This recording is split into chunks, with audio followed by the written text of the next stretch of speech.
Yo, what's going on, YouTube land? So I'm gonna give you a twofer today. I'm gonna give you one of my favorite new back moves. It's called rack pulls, and I'm gonna do hip thrusts to build up the glutes. Who doesn't want a wider back, and who doesn't want some nice glutes?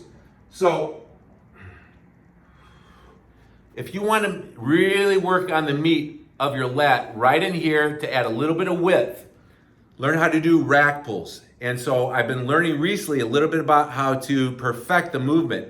And essentially, we're gonna go a little bit, hopefully you can see me. And sorry, my camera person's not here today, but we're going to get a wider, this is shoulder width apart, we're gonna go a little bit wider than shoulder width, and we're gonna come down about this low right here. That's the roundness in the back, which we don't want. We tighten up that lower back to take that out. It's like a deadlift, and you slowly come up, and it's like you're taking your arms back behind you, chest open, sternum up. So it's like this. For the rack, they're about knee level, is the rack.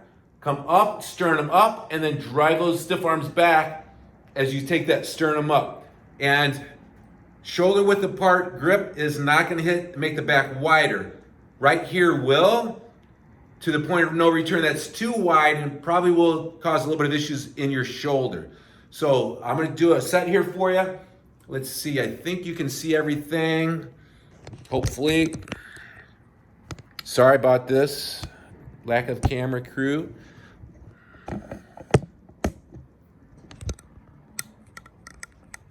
There we go.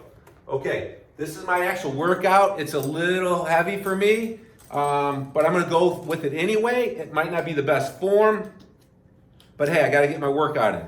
I've done 3 sets before this. This is 200, 225, 325 on the rack pull. Again, just to summarize, a little bit wider than shoulder width apart. Come down to the bottom, take the roundness out of the back by rotating your hips, big booty out the back. Come up with stiff arms, like you're pushing your arms back this way as your chest opens and your sternum comes up to the ceiling. So here we go. Gonna use some grip aids. All right. Ooh.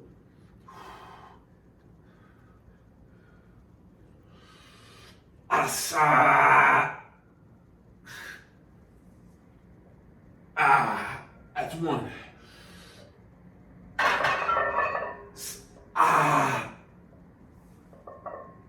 Two.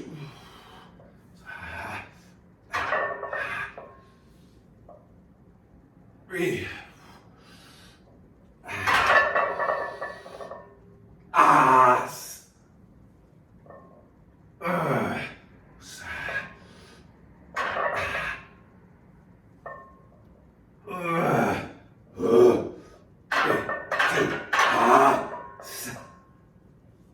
Three, two, one.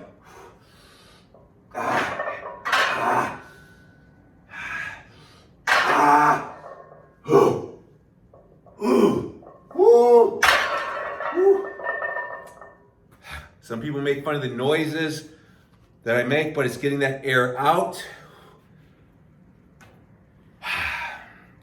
Trying to release the pressure in the head so you can have more mind-muscle connection back here.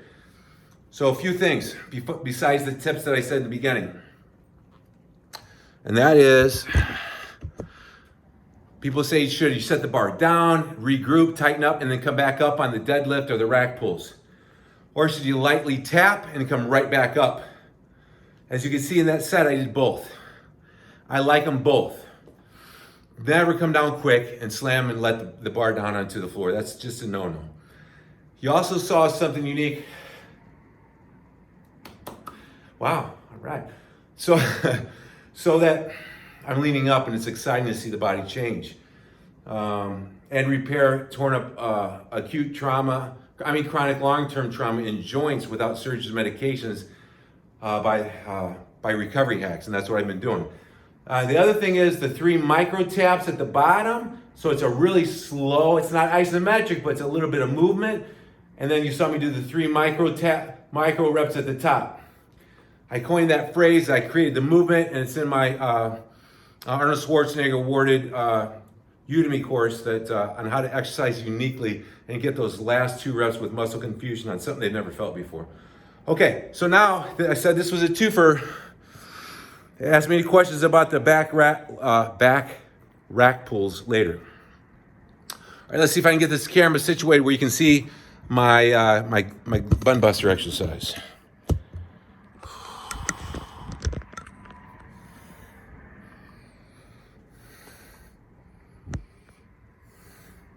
I don't know if I can share anything with you on this that you haven't already seen, but I'll just give you my version.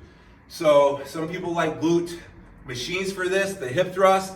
I'm pretty sure that the hip thrust is the #1 butt exercise on the planet. I like stiff-legged deadlifts, I like squats, but the hip thrust rock and roll.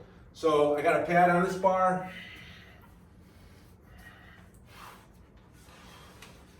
With 45-pound plates, for me, it's just high enough to get it over the knees.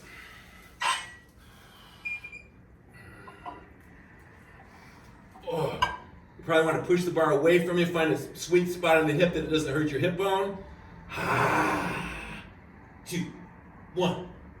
I like to point the toes up in the air, dig the heels in. I hope you can see that on the camera. 3, 2, and 1. Pause. Nice and slow. Big breath in.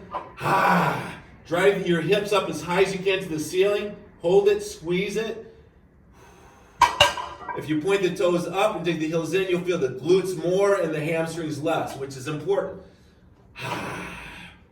2, 1.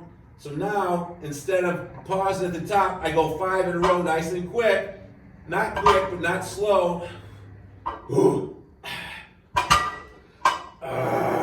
Hold it.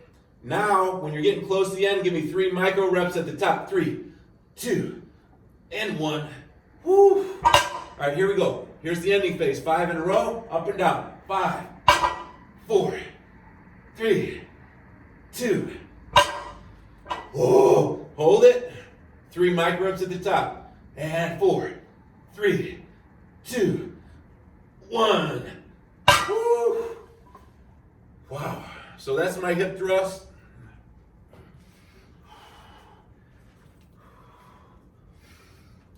A lot of different ways to skin the cat, but I love that technique.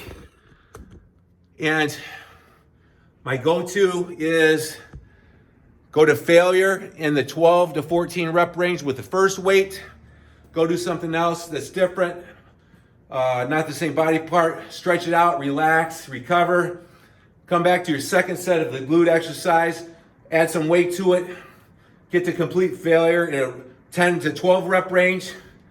Come back later after you stretch it out, lengthen out, got your breath fully recovered. Add some weight, get to failure in the 8 to 10 rep range. You can't go wrong with that 3-set strategy.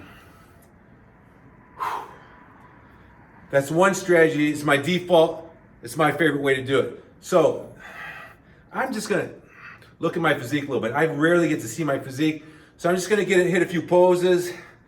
I'm just now getting back in the mindset of posing and squeezing and looking to create imbalances that I've created over the years with injuries.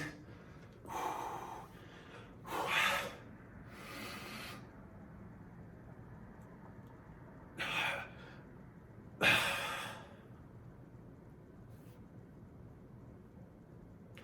gonna hit a couple back poses, let me know what you think. Standing relaxed.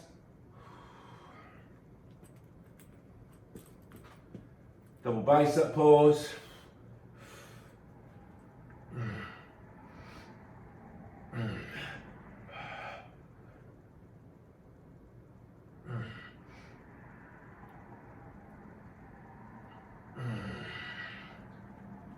I didn't plan on doing this, but I figured I'd take the opportunity to have you guys tell me how I'm looking and actually to see myself.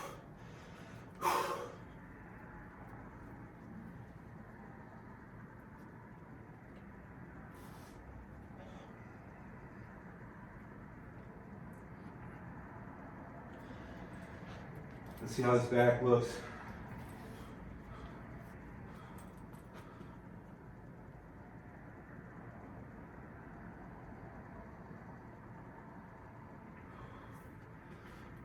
Just in the last month have I been getting the itch to maybe start posing and looking at my physique to see if I want to step on stage. I don't need to prove anything in competition except to this guy here, that I can improve my chronic beat up shoulder, my hips coming back. I can create, good quality thighs again without surgeries or medication. I've been training hard as an athlete since 1979. It was about 19 years of incredible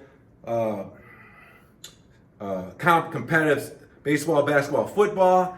And then after that, then for 29 years, I competed as a pro, drug-free for life physique competitor. And one of my passions right now is teaching myself and learning how to let the body self-heal from the acute trauma of training and injury and the stress of the day and chronic long-term trauma. And it's really exciting for me. So I love you. Comment below about either one of these exercises or anything, and we'll talk it out. I love you. You do have the power to change to make the rest of your life the best of your life. Woot woot!